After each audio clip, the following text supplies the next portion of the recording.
What is up, YouTube? It's James from Robin Henry Watches. How you doing? No, I'm not doing this anymore. We're good. Right, let's get straight into it. Drink. Ish. Kvassier. And I'm going to drink it this time. Also, a quick shout out to, I said to give my guy Wes a shout out. He's got, I don't know, but I'm going to call him Customer of the Month. He's coming back. He's definitely, probably my best returning customer. And, yeah, so he's enjoying some very nice pieces. So shout out to you, mate. Quick wristwatch check. I'm wearing the Rolex reference 1500 Oyster Perpetual. This is the one with the blue Shantung mosaic dial. Absolutely stunning. I can't believe this watch hasn't sold yet. The condition is awesome. The bracelet, look, check this out. Quite often when you get a bracelet that's 45 years old, it gets stretched. You know, it's had some life, it's had some living, but it's seen some things. There's literally next to nothing there. The crown is well protruded. The condition is just absolutely stunning. So yeah, it's an awesome watch. It's £3,500, which is a very fair price, if I may say so myself. And I can't believe that's, in fact, probably by the time this goes live, this video, it's going to be sold. I'm going to put it out there that it's going to be sold by then. If it hasn't at this rate, I'm going to, so yeah, please hurry. I might buy it. I mean, I have bought it, but I might buy it again. Buy it again. So this week, we're going to do a Q&A. I put up on my Instagram stories, hits up some questions. We got a whole load. I've had a brief look at them, but I haven't given it any thought. I've been busy all day, and I've done my usual. I haven't prepared, but Gerald, hit us with the questions. Let's do some of them might be a little bit more intense. Some of them, let's just do them quick fire. Hit me. What we got? No organisation. You've got no warning whatsoever. So, starting with, if you could have any watch, but forever, like you're stuck with it. No flipping, no changing your mind, no take backsies. What's it going to be? I'm a flipper till I die. Not anymore. Right. I can answer this question, but I'm gonna have to go with two watches. Well, okay. Let me put an argument. I'm gonna put my case out for both watches, then I'll try and make a decision. Right. So one of them is the Rolex GMT, but in white gold with the meteorite dial. That watch is as cool as f***. I've never seen one in the person, but I just think that's the sort of watch you're never going to get bored of it. It's got the weight and the luxury of white gold, but it's not too flashy like being, yellow gold Rolex.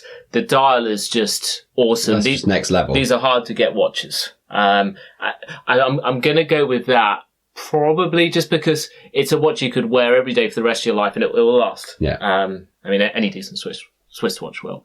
The other one I would probably put out there, the Cartier Crash, because that's what? Come on. That watch is near impossible to get. It costs the same as a house. The design is just mind blowing. The history behind that watch, because this watch was released by Cartier in London. Because at the time, you have to remember they're split out. There was the main headquarters, which was Paris. There was London, and there was New York. And each brother had one each. So it was 3 Cartier brothers. Check the history if you haven't read that book. And it was London that came up with this design. There's a lot of stories of how it came about, that it was from a car crash and it was salvaged from the wreck. Yeah, rubbish. But, oh my God, Kanye wears one pretty seen wearing a lot. Well-known moral figure. And listen, Kanye's doing a lot of good things. Kanye for president. I can't even say that without laughing. No, hands down. Between that and the meteorite dial, there's no contest. I think there would be times in my life where I'd be like, I want that Cartier. I want to be that gentleman. I mean, I dress very casual every day. I mean, I wear the same thing every day. It's black. But still, yeah. If it was gun to your head right now. I'll take the meteorite GMT. Good. Also, I know I can always get out of it easily.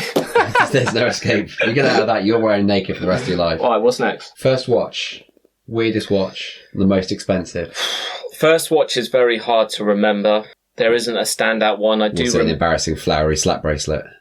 It might well have been. The earliest I can remember is a Loris digital watch, and Loris is a brand. I don't even know you can call Loris a brand, to be fair. But very cheap digital watches, cheaper than Casio, but certainly not to the same level of quality. Weirdest watch? Probably, actually one I had this year, the Rolex Datejust 41 aftermarket set, full disco ball with diamonds. Oh, you love that. You kept that for what, 2 weeks? Yeah. You know what the problem with that watch? It was a great idea, and it was fully set, everything from the dial, the bezel, the bracelet, the clasp. And yeah, you wear something like that out. I don't think I got that clout in life. The problem that I you've could pull it got off. is it's so flashy that you'd want people to be like, oh my God, it's iced out. But they wouldn't even believe that it's real. Exactly. I mean, I go around, I look like a bit of a bum. People will be like, nah, they ain't real, they ain't legit. But then you go around and start telling people that you just look desperate. you look, yeah, it looks worse. I almost wanted to go around with like the warranty card and be like, it's real. But yeah, get your ID out and accidentally, oh no, that's the warranty card for my watch. That's probably my weirdest watch. What was the latter part of that question? The one that's going to hurt the most expensive. It's hard. I've bought a lot of expensive watches. I mean, listen, I'm not big in the game in that sense. So for me, I mean, for some people it'll be nothing. For some people they'll be like, I think the most expensive I can think of in 2018 or maybe 19, I bought from the Rolex boutique AD, whatever you want to call it. I bought a brand new Rolex GMT in solid yellow gold, and I was able to get a discount off of it as well, because that was like just before the world went nuts. And I think with the discount I paid 19 grand, which by today's market standard, oh my God, why didn't I keep that watch? What, 25, 30 now? Easily. Super cool watch. And yeah, I mean, I didn't lose anything on it, and I thought I was doing well at the time. But yeah, probably 19 grand. That's probably tops me out as my most expensive so far. Let's go a bit more personal. Ooh. Best thing about being a watch dealer right now? No, I said I wasn't going to say Best thing about being a watch dealer, I'd probably say getting to try and wear lots of cool watches. And I bet you that's going to be your answer to the second part of this question. The worst thing about being a watch dealer? Saying goodbye. Saying goodbye to what? Yeah, that's sometimes difficult because you're like, I had a watch in this week that went out to someone. I was like, I could see me rocking that and being very happy with it. I would say the only other downside is, listen, I'm not big in the game, and I know everyone who's got themselves to a big status has had to go through this process, generally speaking, unless they were born with a silver spoon in the mouth. But you have to take losses sometimes along the way, so you're left financially vulnerable sometimes, because to be a watch dealer, you've got to put a lot of money into stock. Even me, I'm small time at the moment, but yeah, it's a significant investment.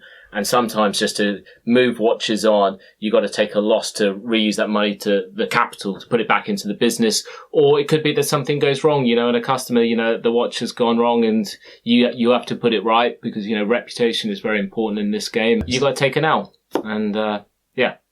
What was the hardest to let go?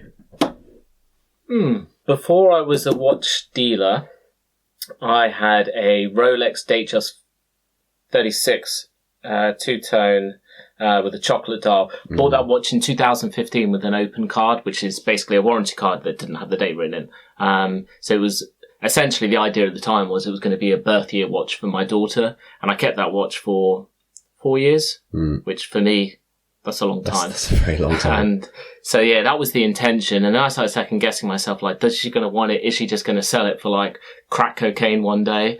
You never know how your kids are going to turn out. And I did sell it, but it was for the purpose of buying a house. I needed that money, to make it, houses over here are not cheap. So, yeah, and I still, listen, I don't have regrets about it massively. It's just, I would have loved to have kept it, but a house was more important and it got us there quicker. I think she'll appreciate that more. Exactly. She's going to get a house one day rather than a watch. Who knows if she's going to be into watches. So, but yeah, that one's a little. Your favourite? Omega, James Bond, Commander, Daniel Craig of... Don't say Commander Daniel Craig. Hollywood, Walk of Fame. That time's done now. Thank God. Say that's also the end of Omega's part in this. Unlikely, but... Unlikely. Who should take it over? Who's going to muscle in there? And why? I would say this. It's not a case of who would take over. It would be a case of... I think I'd answer this question. Who needs to take it over? So there's a lot of brands they're out in the cold right now. I mean, Breitling would be nuts if they overlooked it because even since George Kearns, if that's how you pronounce his name, took it over, he was with IWC before. He's done a little bit with Breitling, but he's done nothing with them. Breitling back in the early 2000s was kind of in. It was big. It was flashy, well-known, household name almost. These days, who's buying a Breitling? They're still too big. They're still way too thick. I mean, what watch do they even use? Maybe the Super Ocean. Yeah. But well, they've already got some history in the franchise as well. Well, yeah, you're right. Yeah, top time. Yeah. So they could really do it. I'm not saying that Breitling should be the ones to take it over. I just think they need it. Yeah. Same with maybe even IWC, but I don't know what watch they would use. What, the Pilot watch? That wouldn't make over sense. Maybe the Aqua Timer? I don't know. IWC certainly need a shot in the arm as well. No, I think Breitling would make a good. Well, actually, maybe Tag Heuer. They've got history with it as well. I mean, between the two, Tag Heuer would probably do a better job.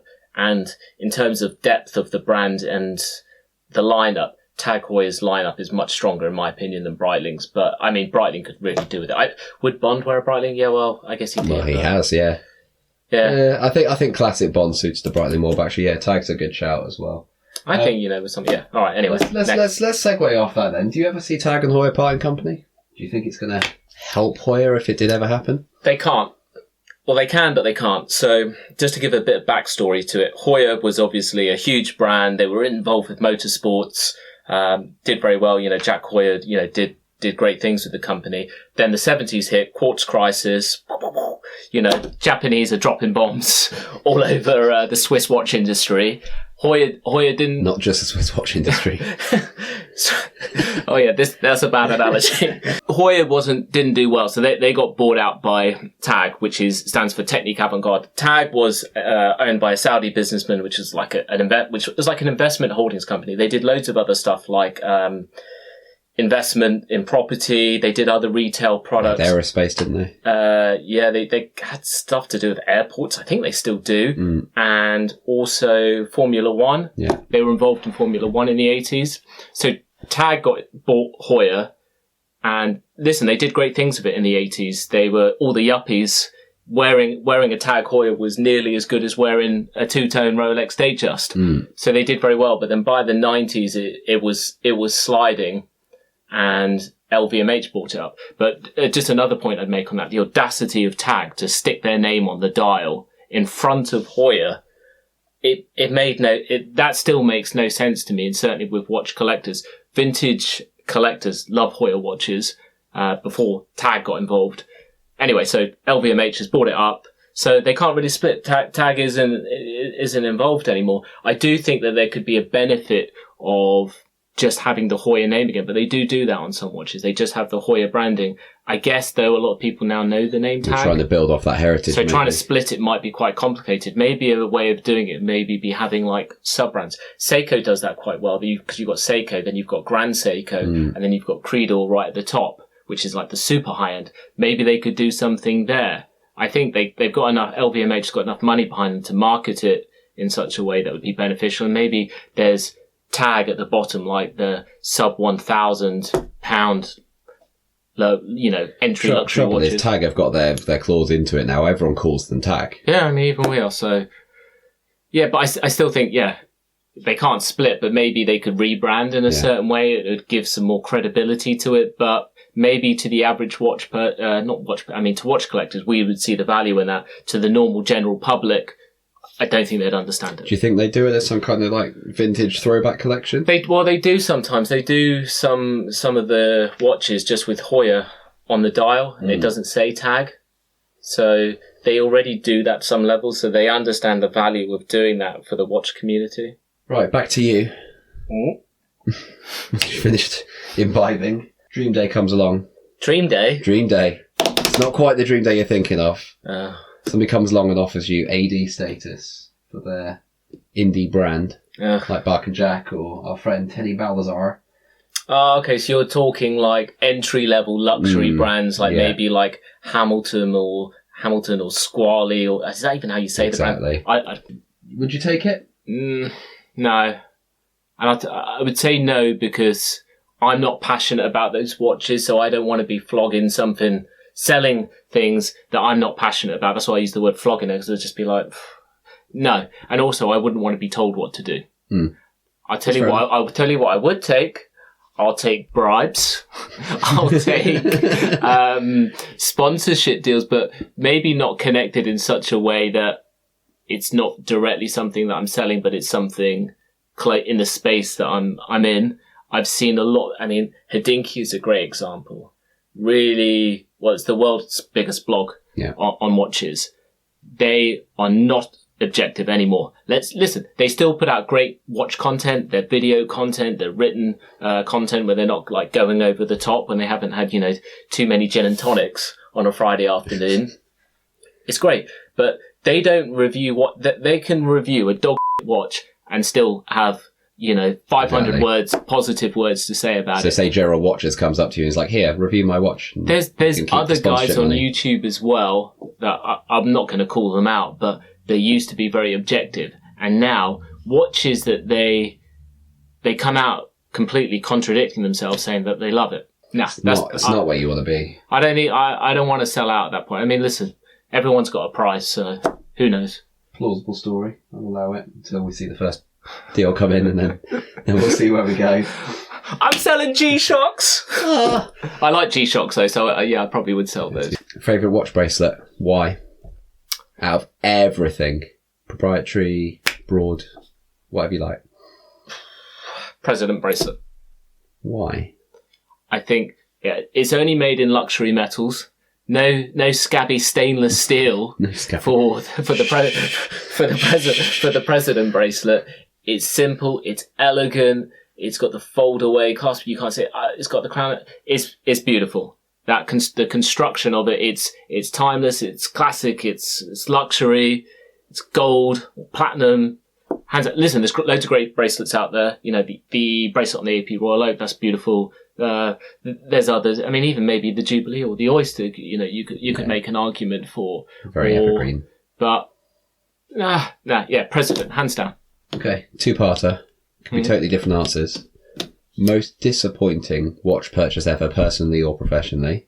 Personally, a couple of years back, before I was into doing this, I bought in an online sale. I got a Tag Heuer Aqua Racer, and listen, there's lots of good models from the Tag Heuer lineup, but the Aqua Racer is, for me, it's at the bottom. But it was half price. I think I paid £700 for it, and I was like, well, this will just be a great everyday beta watch. Got it at a fantastic price. I wore it for a day, and I was like, this is a piece of dog shit. Everything about it just felt shit. Even at that price? Even at that price, it was just, I overpaid. It wasn't even a £700 watch. I'm not sure it was even a £100 watch. It was one of the quartz models. Just everything about it just felt cheap and nasty. Not to say that I think that of Tag Heuer, because I absolutely do not. And there's even some good Aqua Racers out there, but this particular model, one I had, Not hot. No way. Have you ever lost... I know the answer to this already. Have you ever lost money on a watch as a dealer? Yeah. I mean, probably still now, every month, I probably sell one or two watches off at a loss. I need that capital reinvested. So they say in watch dealing, it's quite a cliche, but you make your money and you're buying, not you're selling. And that's really true and important. And it's something that I'm still learning. There's a certain type of watches that I want to sell, but I haven't got that clout in the game yet to be storytelling to that level and say, these are the watches that you should be buying. A lot of people are already there, like Amsterdam vintage watches. They're very particular in what they sell. They only sell Rolex, AP, Cartier. Their price point is hitting now €15,000 upwards.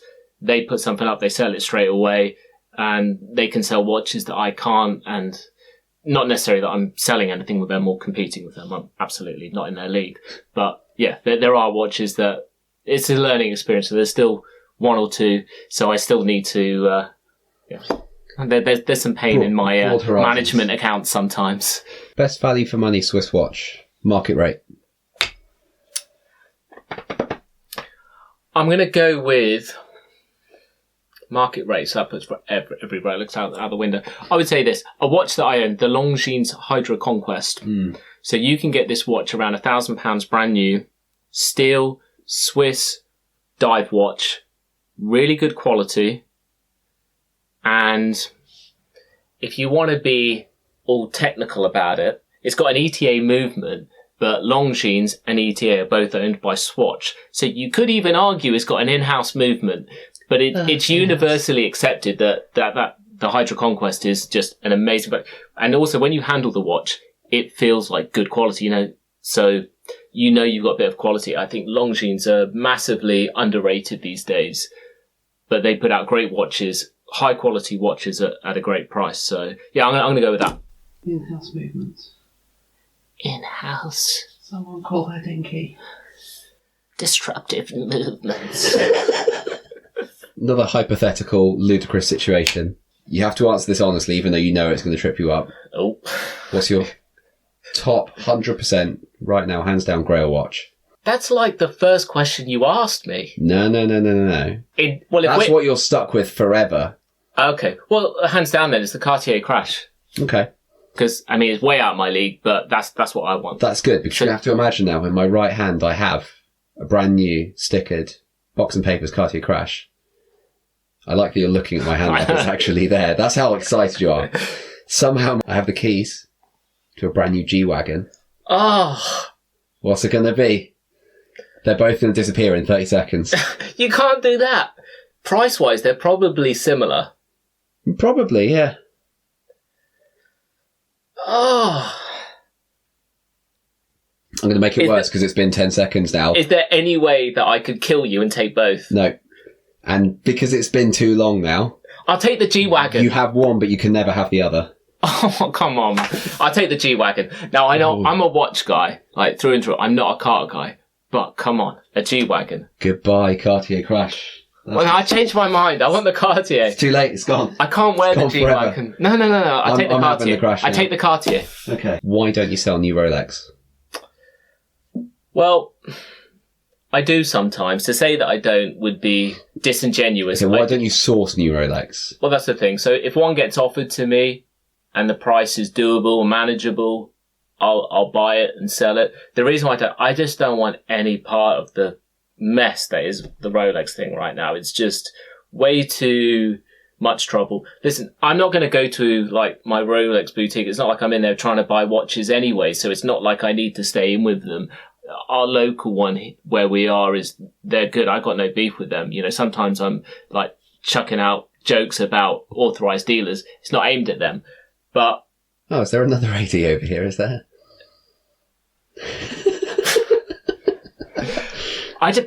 Just in that point, I just don't want to get involved. I don't think I can really offer anyone value in that sense. So I think my job and what I'm passionate about is I want to get people great watches they love and amazing price. I can't do that with new Rolex, so I don't see that I can add any value there. So that's why I don't get involved in it. Okay. There's plenty of people doing it. So funny you should mention the Rolex carnage again. Do you see it ending soon? Last question. No. This only ends anytime soon with a global recession, 2008 level. Oof. That's the only way that this stops. The demand is still... Every day, week, month that goes by where this demand is pent up and there aren't enough watches, it's just going to keep going up and up. It's only going to escalate, isn't it? The economy is generally doing pretty well. So I don't see it ending for years. I don't see it getting any better. It's spreading to other brands. Patek, AP, Vacheron now, some Cartier lines. I wouldn't know about that Patek life. So there's other brands where it's spreading out to there now. No way, this doesn't end anytime soon. And anyone that's saying that it's going to, it's not right. The only way, like I said, global recession, yeah, that will take care of it. That will cool the market off. When does it end? I don't know. When will the bubble burst? No one knows. What point do these prices cap out? I mean, the market will dictate that. There's still 1 million watches going. Who knows? But no, it doesn't end anytime soon. No Rolexes for me for a while. What are you going to do? I'll enjoy my Amigas. Exactly. I can still go into my authorized dealer. There's plenty. Oh, you can go to... Call me. I'll hook you up. Oh, can you do that? Can you source brand new Amigas? I can source any brand. This is where we put a little star. Not Rolex, Patek, or AP, because I'm not getting into that world. I can't be bothered. I'm not going to offer you value. But any other brand, I can get it for you. I bet you can't do it below retail price, though. I most certainly can. Oh. I like the way that you pitched that up for me. Oh. I most certainly can. Hit the website, robinhenrywatches.com. Click on the link on the homepage. Sorted. That looks super weird. I'm not doing that again. Super weird. Yeah, I'm not doing that Plus, again. you don't want people to call you. No, I don't want you to call me. Email me or message me. Yeah. We're good. It's fine. It's super easy. Right, any more questions or are we done? No, the interrogation's over. Brilliant. If you do want a new watch, if you want to check out our watches that are available, hit up the site robinhenrywatches.com. Check out the Instagram at robinhenrywatches. We need more questions. We need more. Yeah, listen, if you ever want to talk watches or just ask me a question, slide in my DMs on Instagram. I'll answer your questions. I like to talk watches and I've got time for anyone to discuss watches. I get loads of guys messaging me every single day just to talk about watches, and that's cool. If you like this video, please like, comment, subscribe, hit the notification bell.